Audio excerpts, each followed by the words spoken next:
Welcome everyone to our YouTube channel where we unravel the mysteries of the digital world. Are you curious about how the world of Java programming unfolds? Today we're taking a leap into a universe where the language of computers becomes as effortless as your mother tongue. We are about to embark on an eye-opening journey, plunging deep into the ocean of Java programming. Our exploration will take us from the basics of Java syntax to the marvels of object-oriented programming, exception handling, and the cosmos of libraries and frameworks. So, are you ready to unlock the secrets of one of the most widely used programming languages on the planet? Stick with us to discover the enigma of Java programming. Java is not just a name, it's a programming language that revolutionized the world. Born in the mid-90s, Java was designed with a simple motto: write once, run anywhere. This means a programmer can write a Java program and it can run on any device that supports Java, be it a computer, a smartphone, or even a smart fridge. Java's platform independence isn't its only selling point, though. It's also an object-oriented language, which means it organizes its data around objects rather than actions. This makes Java intuitive to work with and allows for reusable code. Plus, Java's robustness and security make it a top choice for enterprise-level applications. From powering Android apps to running complex web servers, Java's versatility is truly impressive. It's a language that has and continues to shape the digital landscape. Java is the backbone of countless applications and websites. Java's syntax is the set of rules defining how a Java program is written and interpreted. It's like the grammar of a language. If you're not following the rules, you'll have difficulty communicating your intentions to the computer. Let's start with variables. Variables in Java are containers for storing data. They're given names so we can refer to them later. For example, we might declare an integer variable named age and assign it a value of 30. Next up, we have data types. Java is a statically typed language, which means you must declare the data type of a variable when you create it. Common data types include integers, floating point numbers, characters, and booleans. Then we have operators.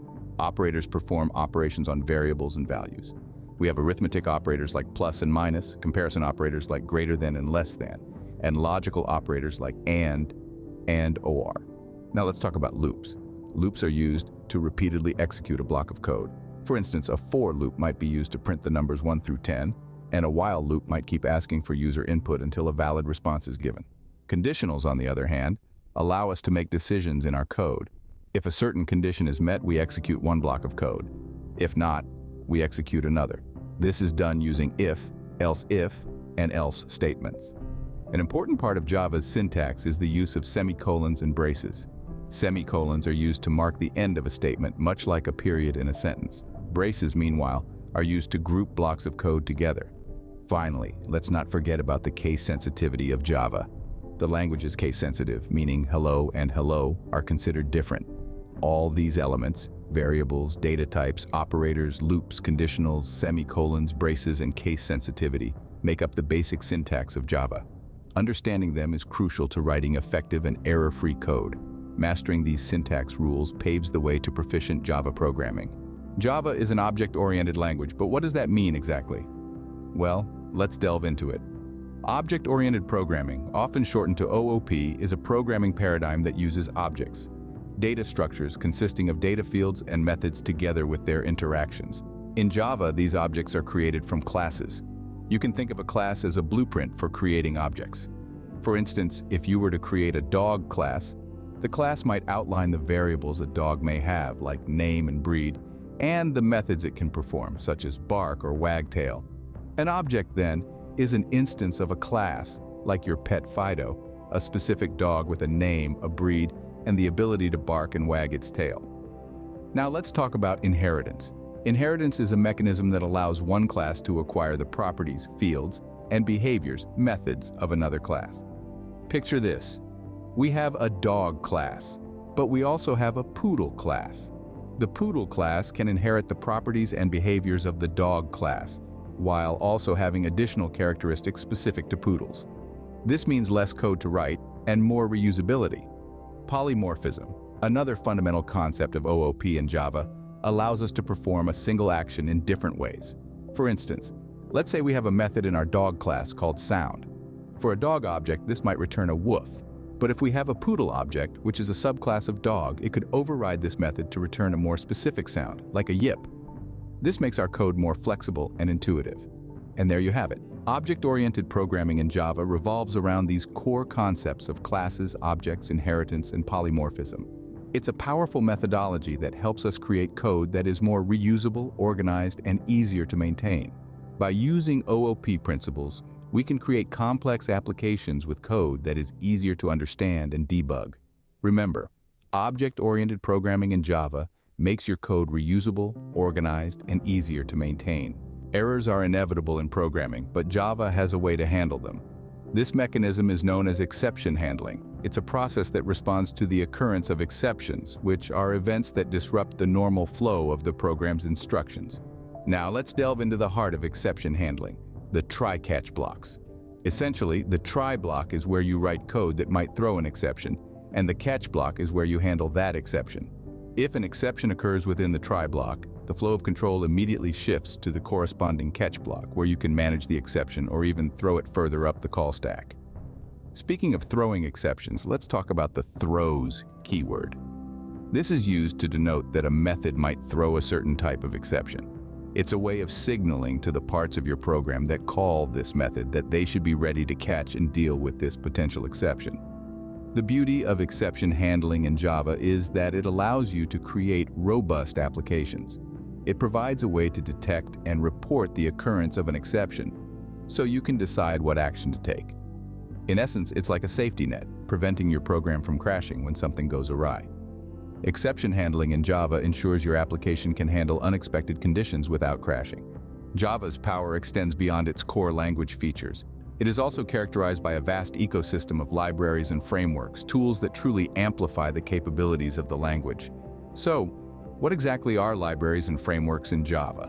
Well, a library is a collection of pre-written code that developers can use to solve common programming tasks, saving time and effort. Imagine them as shelves filled with books, each one containing solutions to different problems. You just need to pick the appropriate book for your specific task. Frameworks, on the other hand, are like blueprints. They provide a basic structure for your application, setting the groundwork so you can focus on the unique aspects of your project rather than the routine underlying details.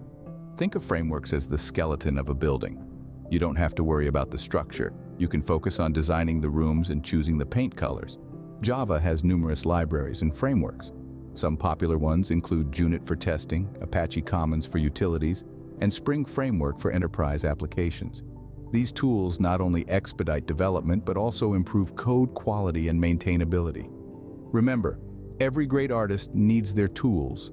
And for a Java programmer, libraries and frameworks are indispensable tools. They empower you to build applications that are robust, efficient, and scalable. Libraries and frameworks in Java help you build robust and efficient applications. So, we've journeyed through the world of Java programming. We've tasted the rich flavors of this robust language, and it's quite a feast, isn't it? We started with the appetizer, understanding what Java is. Remember, it's a high-level, object-oriented language known for its write once, run anywhere mantra. We then moved on to the main course, the syntax basics. The variables, data types, operators, loops, and control statements, all essential building blocks in crafting your Java programs. We also delved deep into the heart of Java, the object-oriented programming.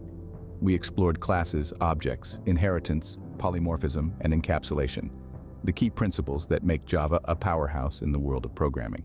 But what's a meal without a little spice?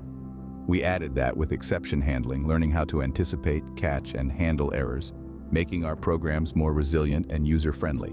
And finally, we garnished our Java feast with libraries and frameworks.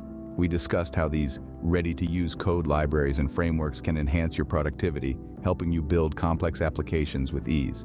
So there you have it, a flavorful journey through Java programming. Remember, every concept we touched upon is a stepping stone towards mastering this language. So don't stop here. Practice, explore, and dive deeper. Java programming is a skill that opens doors to a world of opportunities. Keep exploring, keep coding,